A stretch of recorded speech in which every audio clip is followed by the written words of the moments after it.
फटाफट देख रहे सारे दर्शकों का स्वागत है। मैं जसप्रीत कौर। देश दुनिया विच की कुछ रहा खास मनोरंजन खेड जगत ते करांगे वपार दी गल। सब तो पहले एक नज़र सूबाई खबरां ते।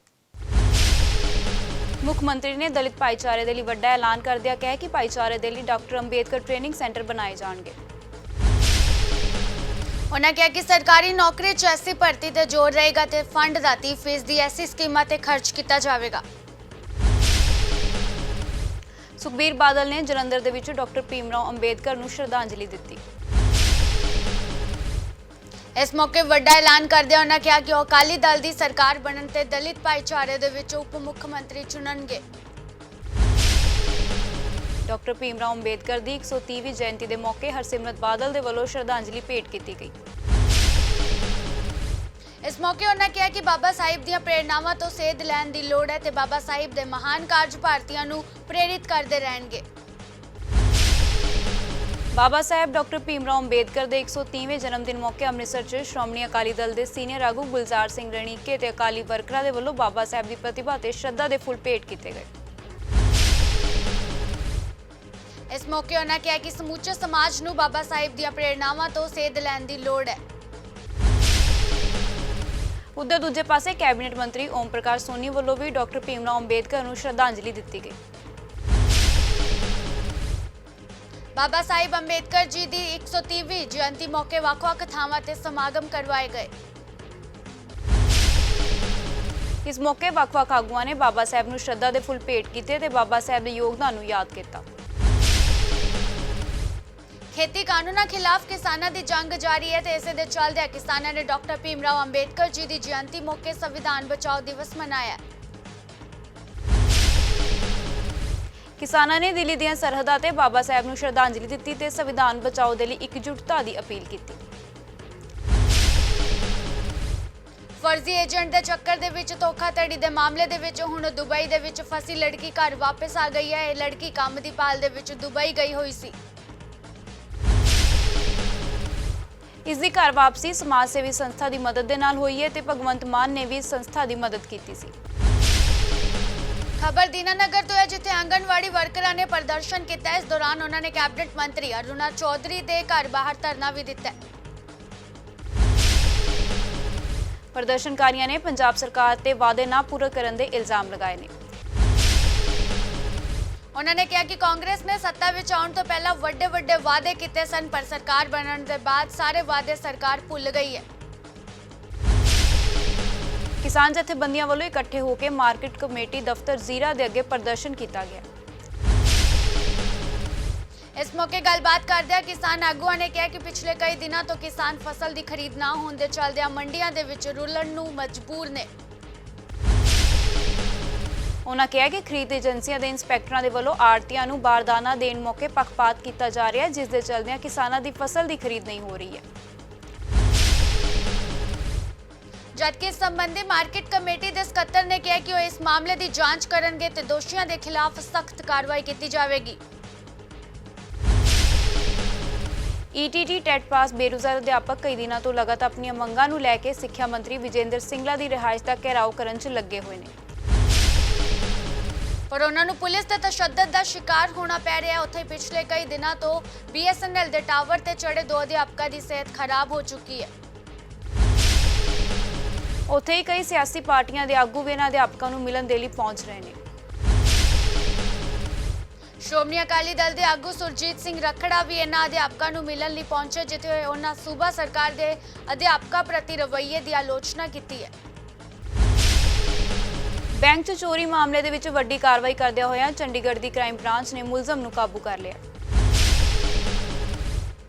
उन्होंने मुलजम सिक्योरिटी गार्ड नूं काबू किया ते मुलजम बैंक दे विचों करीब 4 करोड़ रुपए लैके फरार होया सी। हुशियारपुर च दिल दहला देने वाली वारदात सामने आई है, जिथे गुस्से च आए पोते दे वल्लों अपनी दादी का कतल कर दिता गया। दस्सिया जा रहा है कि पोता दादी की रोक टोक तो नाराज सी, जिस कारण उसने इस घटना नूं अंजाम दिता है ते कतल तो बाद उसने लाश नूं साड़ दिता। नाल ही पोते ने खुद नूं बचाउण दे लई लुੱਟ की झूठी कहानी भी घड़ी सी, पर कार्रवाई तो बाद मुलजम ने अपना गुनाह कबूल कर लिया। ਖਬਰ ਫਿਰੋਜ਼ਪੁਰ ਤੋਂ ਹੈ, ਜਿੱਥੇ ਪੁਲਿਸ ਨੇ ਸਰਕਾਰੀ ਜ਼ਮੀਨ ਕਿਸੇ ਹੋਰ ਵਿਅਕਤੀ ਦੇ ਨਾਂ ਕਰਨ ਦੇ ਮਾਮਲੇ ਦੇ ਵਿੱਚ ਇੱਕ ਰਿਟਾਇਰਡ ਐਸਡੀਐਮ ਤੇ ਰਿਟਾਇਰਡ ਤਹਿਸੀਲਦਾਰ ਨੂੰ ਗ੍ਰਿਫਤਾਰ ਕੀਤਾ ਹੈ। ਜਾਣਕਾਰੀ ਦੇ ਮੁਤਾਬਕ 2012 ਦੇ ਇਸ ਮਾਮਲੇ 'ਚ ਫਿਰੋਜ਼ਪੁਰ 'ਚ 15 ਏਕੜ 9 ਮਰਲੇ ਸਰਕਾਰੀ ਜ਼ਮੀਨ ਸੀ, ਜਿਸ ਨੂੰ ਅਧਿਕਾਰੀਆਂ ਦੇ ਵੱਲੋਂ ਕਿਸੇ ਹੋਰ ਵਿਅਕਤੀ ਦੇ ਨਾਂ ਕਰ ਦਿੱਤਾ ਗਿਆ। ਉਧਰ ਮਾਮਲੇ ਦੀ ਜਾਂਚ ਕਰ ਰਹੇ ਡੀਐਸਪੀ ਦਾ ਕਹਿਣਾ ਹੈ ਕਿ ਇਸ ਮਾਮਲੇ ਦੇ ਵਿੱਚ 7 ਲੋਕਾਂ ਨੂੰ ਨਾਮਜ਼ਦ ਕੀਤਾ ਗਿਆ, ਜਿਨ੍ਹਾਂ ਦੇ ਵਿੱਚੋਂ 2 ਨੂੰ ਗ੍ਰਿਫਤਾਰ ਕਰ ਲਿਆ ਗਿਆ, ਜਦਕਿ ਇੱਕ ਦੀ ਮੌਤ ਹੋ ਚੁੱਕੀ ਹੈ ਤੇ ਬਾਕੀਆਂ ਦੋਸ਼ੀਆਂ ਦੀ ਭਾਲ ਕੀਤੀ ਜਾ ਰਹੀ ਹੈ। ਅੰਮ੍ਰਿਤਸਰ ਦੇ ਥਾਣਾ ਕੰਟੇਨਮੈਂਟ ਵਿਖੇ ਮਾਲ ਮਹਿਕਮੇ ਦੇ ਵਾਹਨਾਂ ਨੂੰ ਭਿਆਨਕ ਅੱਗ ਲੱਗਣ ਦਾ ਮਾਮਲਾ ਸਾਹਮਣੇ ਆਇਆ ਹੈ, ਜਿਸ ਕਾਰਨ ਕਈ ਵਾਹਨ ਇਸ ਦੀ ਚਪੇਟ 'ਚ ਆ ਗਏ ਨੇ। ਸੂਚਨਾ ਮਿਲਣ ਤੇ ਮੌਕੇ ਤੇ ਪਹੁੰਚੀਆਂ ਫਾਇਰ ਬ੍ਰਿਗੇਡ ਦੀਆਂ 3 ਗੱਡੀਆਂ ਵੱਲੋਂ ਮਸ਼ੱਕਤ ਤੋਂ ਬਾਅਦ ਅੱਗ ਤੇ ਕਾਬੂ ਪਾਇਆ ਗਿਆ। ਫਿਲਹਾਲ ਅੱਗ ਲੱਗਣ ਦੇ ਕਾਰਨਾਂ ਦਾ ਪਤਾ ਨਹੀਂ ਲੱਗਿਆ। ਉਧਰ ਇਸ ਘਟਨਾ ਤੋਂ ਬਾਅਦ ਥਾਣੇ ਦੇ ਨਾਲ ਲੱਗਦੇ ਕੁਆਟਰਾਂ ਦੇ ਵਿੱਚ ਰਹਿੰਦੇ ਪਰਿਵਾਰਾਂ ਦੇ ਵਿੱਚ ਦਹਿਸ਼ਤ ਦਾ ਮਾਹੌਲ ਹੈ। 2022 ਦੀਆਂ ਚੋਣਾਂ ਲਈ ਸਿਆਸਤ ਸਰਗਰਮ ਹੈ ਤੇ ਇਸ ਦੇ ਚੱਲਦੇ ਅਕਾਲੀ ਦਲ ਨੇ ਆਪਣੇ 7ਵੇਂ ਉਮੀਦਵਾਰ ਦਾ ਵੀ ਐਲਾਨ ਕਰ ਦਿੱਤਾ ਹੈ। ਸੁਖਬੀਰ ਬਾਦਲ ਨੇ ਐਲਾਨ ਕੀਤਾ ਕਿ ਅਕਾਲੀ ਦਲ ਦੇ ਲਈ ਤਲਵੰਡੀ ਸਾਬੋ ਤੋਂ ਜੀਤ ਮਹਿੰਦਰ ਸਿੰਘ ਉਮੀਦਵਾਰ ਹੋਣਗੇ। ਬੀਤੇ ਵਿਸਾਖੀ ਵਾਲੇ ਦਿਨ ਇੱਕ ਨੌਜਵਾਨ ਬਿਆਸ ਦਰਿਆ ਦੇ ਵਿੱਚ ਨਹਾਉਣ ਗਿਆ ਸੀ ਤੇ ਵਾਪਸ ਨਹੀਂ ਪਰਤਿਆ। ਮ੍ਰਿਤਕ ਦੀ ਪਹਿਚਾਣ ਸੰਦੀਪ ਸਿੰਘ ਪੁੱਤਰ ਮਨਜੀਤ ਸਿੰਘ ਵਾਸੀ ਧਾਰੀਵਾਲ ਵਜੋਂ ਹੋਈ ਹੈ। ਜ਼ਿਕਰਯੋਗ ਹੈ ਕਿ ਵਿਸਾਖੀ ਦੇ ਪਵਿੱਤਰ ਦਿਹਾੜੇ ਤੇ ਸੰਗਤਾਂ ਬਿਆਸ ਦਰਿਆ 'ਚ ਇਸ਼ਨਾਨ ਕਰਨ ਦੇ ਲਈ ਜਾਂਦੀਆਂ ਨੇ, ਪਰ ਜਿੱਥੇ ਇੱਕ ਨੌਜਵਾਨ ਦੀ ਦਰਿਆ ਦੇ ਵਿੱਚ ਡੁੱਬਣ ਦੇ ਨਾਲ ਮੌਤ ਹੋਣ ਦੀ ਖਬਰ ਸਾਹਮਣੇ ਆਈ ਹੈ। ਗੱਲਬਾਤ ਕਰਦਿਆਂ ਥਾਣਾ ਬਿਆਸ ਦੇ ਸਬ ਇੰਸਪੈਕਟਰ ਸਰਦੂਲ ਸਿੰਘ ਨੇ ਦੱਸਿਆ ਕਿ ਨੌਜਵਾਨ ਨੂੰ ਬਿਆਸ ਹਸਪਤਾਲ ਦੇ ਵਿੱਚ ਲਿਆਂਦਾ ਗਿਆ, ਜਿੱਥੇ ਨੌਜਵਾਨ ਦੀ ਮੌਤ ਹੋ ਗਈ ਹੈ। ਪਟਿਆਲਾ 'ਚ ਚਲਦੀ ਗੱਡੀ ਨੂੰ ਅੱਗ ਲੱਗਣ ਦਾ ਮਾਮਲਾ ਸਾਹਮਣੇ ਆਇਆ ਹੈ, ਜਿੱਥੇ ਇਹ ਗੱਡੀ ਫਲਾਈਓਵਰ ਦੇ ਉੱਪਰੋਂ ਜਾ ਰਹੀ ਸੀ। ਇਹ ਗੱਡੀ ਪੂਰੀ ਤਰ੍ਹਾਂ ਨਾਲ ਸੜ ਕੇ ਸੁਆਹ ਹੋ ਗਈ ਤੇ ਫਾਇਰ ਬ੍ਰਿਗੇਡ ਨੇ ਮੌਕੇ ਤੇ ਪਹੁੰਚ ਕੇ ਅੱਗ ਤੇ ਕਾਬੂ ਪਾਇਆ, ਜਦਕਿ ਇਸ ਦੌਰਾਨ ਕਿਸੇ ਵੀ ਜਾਨੀ ਨੁਕਸਾਨ ਤੋਂ ਬਚਾ ਰਿਹਾ। ਹੁਸ਼ਿਆਰਪੁਰ ਦੇ ਚੱਬੇਵਾਲ ਲਾਗੇ ਧਾਰਮਿਕ ਸਥਾਨ ਤੋਂ ਮੱਥਾ ਟੇਕ ਕੇ ਆ ਰਹੇ ਸ਼ਰਧਾਲੂਆਂ ਦੀ ਟਰੈਕਟਰ ਟਰਾਲੀ ਇੱਕ ਹੋਰ ਟਰੈਕਟਰ ਟਰਾਲੀ ਦੇ ਨਾਲ ਟਕਰਾ ਗਈ, ਜਿਸ ਨਾਲ ਇਹ ਟਰੈਕਟਰ ਟਰਾਲੀ ਬੇਕਾਬੂ ਹੋ ਕੇ ਸੜਕ ਤੋਂ ਹੇਠਾਂ ਉਤਰ ਕੇ ਝੁੱਗੀਆਂ ਵਿੱਚ ਜਾ ਵੜੇ, ਜਿਸ ਨਾਲ ਕਈ ਸ਼ਰਧਾਲੂ ਜ਼ਖਮੀ ਹੋਏ ਨੇ। ਸੜਕੀ ਹਾਦਸੇ 'ਚ ਇੱਕ ਵਿਅਕਤੀ ਦੀ ਮੌਤ ਹੋਣ ਦਾ ਮਾਮਲਾ ਸਾਹਮਣੇ ਆਇਆ ਹੈ।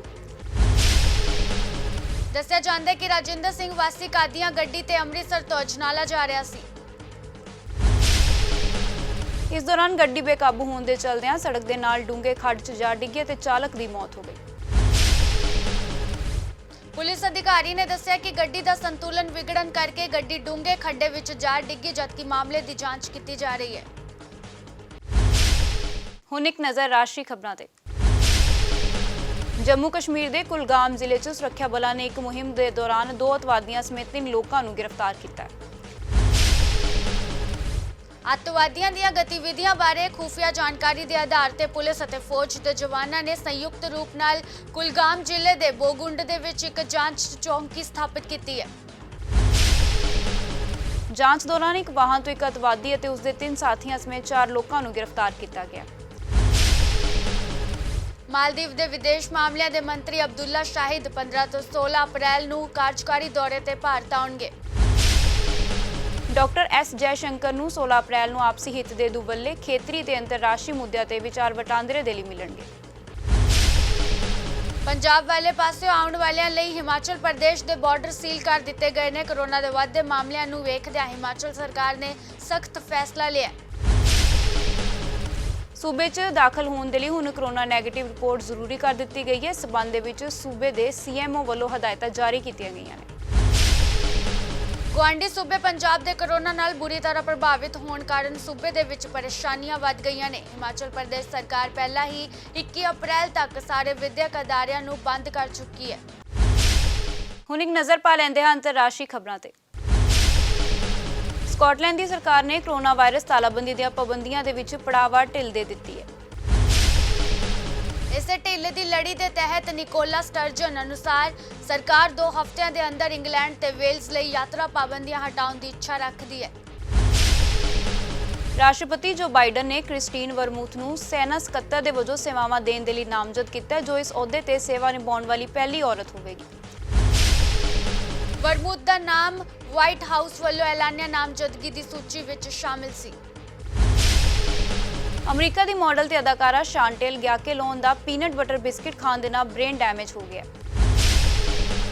ਲਾਸ ਵੇਗਸ ਦੀ ਅਦਾਲਤ 'ਚ ਉਸਦੇ ਮੈਡੀਕਲ ਖਰਚੇ ਅਤੇ ਮਾਨਸਿਕ ਭਾਵਨਾਤਮਕ ਪਰੇਸ਼ਾਨੀਆਂ ਨੂੰ ਧਿਆਨ 'ਚ ਰੱਖਦੇ ਹੋਏ ਉਹਨਾਂ ਨੇ ਪਰਿਵਾਰ ਨੂੰ $29.5 ਮਿਲੀਅਨ ਦੇਣ ਦਾ ਹੁਕਮ ਦਿੱਤਾ ਹੈ। ਸ਼ਾਂਟੇਲ ਨੇ 2013 ਚ ਲਾਸ ਵੇਗਸ 'ਚ ਮੈਰਿਜ ਫੰਕਸ਼ਨ ਦੇ ਵਿੱਚ ਇਸ ਬਿਸਕਿਟ ਨੂੰ ਖਾਧਾ ਸੀ, ਜਿਸ ਤੋਂ ਬਾਅਦ ਉਸ ਨੂੰ ਐਲਰਜੀ ਹੋ ਗਈ। ਪੂਰਬੀ ਅਫਰੀਕੀ ਦੇਸ਼ ਜਿਬੋਤੀ ਦੇ ਤੱਟੀ ਖੇਤਰ ਵਿੱਚ ਇੱਕ ਕਿਸ਼ਤੀ ਡੁੱਬ ਜਾਣ ਨਾਲ ਉਸ ਵਿੱਚ ਸਵਾਰ ਘੱਟ ਤੋਂ ਘੱਟ 42 ਪ੍ਰਵਾਸੀਆਂ ਦੀ ਮੌਤ ਹੋ ਗਈ। ਅੰਤਰਰਾਸ਼ਟਰੀ ਪ੍ਰਵਾਸੀ ਸੰਗਠਨ ਦੇ ਇੱਕ ਬਿਆਨ ਦੇ ਮੁਤਾਬਕ ਤਸਕਰਾਂ ਦੀ ਇੱਕ ਕਿਸ਼ਤੀ ਜਿਬੋਤੀ ਦੇ ਤੱਟੀ ਖੇਤਰ ਦੇ ਵਿੱਚ ਡੁੱਬ ਗਈ। ਕਿਸ਼ਤੀ ਵਿੱਚ ਕਰੀਬ 60 ਪ੍ਰਵਾਸੀ ਸਵਾਰ ਸਨ ਅਤੇ ਉਹ ਹਿੰਸਾਗ੍ਰਸਤ ਯਮਨ ਛੱਡ ਕੇ ਜਿਬੋਤੀ ਵੱਲ ਜਾ ਰਹੇ ਸਨ, ਜਦਕਿ ਕਿਸ਼ਤੀ ਡੁੱਬਣ ਦੇ ਕਾਰਨ ਦਾ ਹੁਣ ਤੱਕ ਪਤਾ ਨਹੀਂ ਲੱਗ ਸਕਿਆ। ਵਪਾਰ ਜਗਤ 'ਚ ਕਿਹੜੇ ਰਹੇ ਉਤਾਰ ਚੜਾਵ, ਕਿਸ ਨੂੰ ਹੋਇਆ ਫਾਇਦਾ, ਕਿਸ ਨੂੰ ਹੋਇਆ ਨੁਕਸਾਨ, ਜਾਣਦੇ ਹਾਂ ਬਿਜ਼ਨਸ ਨਿਊਜ਼ ਦੇ ਵਿੱਚ। ਭਾਰਤੀ ਏਅਰਟੈਲ 5G ਸੇਵਾ ਸ਼ੁਰੂ ਕਰਨ ਦੇ ਲਈ naan standard loan 5G network ਤਿਆਰ ਕਰਨ ਜਾ ਰਹੀ ਹੈ। 3.5 ਗੀਗਾਹਰਟਜ਼ ਬੈਂਡ ਤੇ ਸਪੈਕਟਰਮ ਮਿਲਣ ਤੇ 4 ਤੋਂ 5 ਮਹੀਨਿਆਂ ਅੰਦਰ ਦੇਸ਼ ਭਰ ਦੇ ਵਿੱਚ ਸੇਵਾ ਦੀ ਵਪਾਰਕ ਸ਼ੁਰੂਆਤ ਕਰ ਸਕਦੀ ਹੈ। ਉਮੀਦ ਕੀਤੀ ਜਾ ਰਹੀ ਹੈ ਕਿ ਸਾਲ ਦੇ ਅੰਤ ਤੱਕ ਜਾਂ ਫਿਰ ਅਗਲੇ ਸਾਲ ਦੀ ਸ਼ੁਰੂਆਤ ਦੇ ਵਿੱਚ 5G ਸਪੈਕਟਰਮ ਦੀ ਨੀਲਾਮੀ ਹੋ ਸਕਦੀ ਹੈ। ਸੋਨੇ ਸੰਬੰਧੀ ਸਰਕਾਰ ਨੇ ਇੱਕ ਵੱਡਾ ਫੈਸਲਾ ਲਿਆ। 1 ਜੂਨ 2021 ਤੋਂ 골ਡ ਜਿਊਲਰੀ ਤੇ ਉਤਪਾਦਾਂ ਲਈ ਹਾਲਮਾਰਕਿੰਗ ਕਰ ਰਹੀ ਹੈ। ਕੇਂਦਰ ਸਰਕਾਰ ਨੇ 2019 ਦੇ ਵਿੱਚ ਸੋਨੇ ਦੇ ਗਹਿਣੇ ਤੇ ਉਤਪਾਦਾਂ ਦੇ ਲਈ ਦੇਸ਼ ਦੇ ਵਿੱਚ ਹਾਲਮਾਰਕਿੰਗ ਲਾਜ਼ਮੀ 15 ਜਨਵਰੀ 2021 ਤੋਂ ਲਾਗੂ ਕਰ ਲਈ ਸੀ। ਪਰ ਹੁਣ ਕੋਰੋਨਾ ਕਾਲ ਕਾਰਨ ਸਰਕਾਰ ਨੇ ਹਾਲਮਾਰਕਿੰਗ ਨੂੰ ਲਾਜ਼ਮੀ ਕਰਨ ਦੀ ਹੱਦ 1 ਜੂਨ 2021 ਕਰ ਦਿੱਤੀ ਹੈ। ਭਾਰਤੀ ਰਿਜ਼ਰਵ ਬੈਂਕ RTGS ਦੇ ਡਿਜੀਟਲ ਰਿਕਵਰੀ ਸਮੇਂ ਨੂੰ ਹੋਰ ਬਿਹਤਰ ਕਰਨ ਦੇ ਲਈ ਇਸ ਨੂੰ ਤਕਨੀਕੀ ਰੂਪ 'ਚ ਉન્નਤ ਕੀਤਾ ਜਾ ਰਿਹਾ ਹੈ। ਇਸ ਕਾਰਨ RTGS ਸੇਵਾ 17 ਅਪ੍ਰੈਲ ਯਾਨੀ ਕਿ ਸ਼ਨੀਚਰਵਾਰ ਦੀ ਅੱਧੀ ਰਾਤ ਤੋਂ 14 ਘੰਟੇ ਲਈ ਬੰਦ ਰਹੇਗੀ। ਐਤਵਾਰ ਦੁਪਹਿਰੇ ਤੋਂ ਇਹ ਮੁੜ ਕੰਮ ਕਰਨਾ ਸ਼ੁਰੂ ਕਰ ਦੇਵੇਗੀ।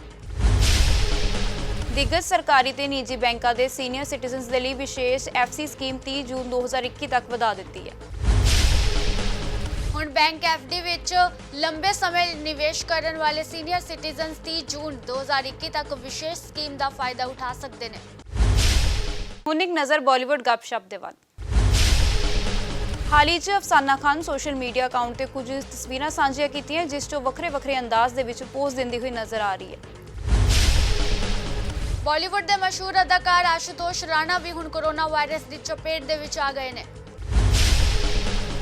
ਆਸ਼ੂਤੋਸ਼ ਰਾਣਾ ਨੇ ਜਾਣਕਾਰੀ ਦਿੰਦੇ ਹੋਏ ਦੱਸਿਆ ਕਿ 6 ਅਪ੍ਰੈਲ ਨੂੰ ਉਹਨਾਂ ਨੇ ਕੋਰੋਨਾ ਵਾਇਰਸ ਦੀ ਵੈਕਸੀਨ ਲਗਵਾਈ ਸੀ, ਪਰ ਇਸ ਦੇ ਬਾਵਜੂਦ ਉਹ ਕੋਰੋਨਾ ਪੋਜ਼ਿਟਿਵ ਪਾਏ ਗਏ ਨੇ।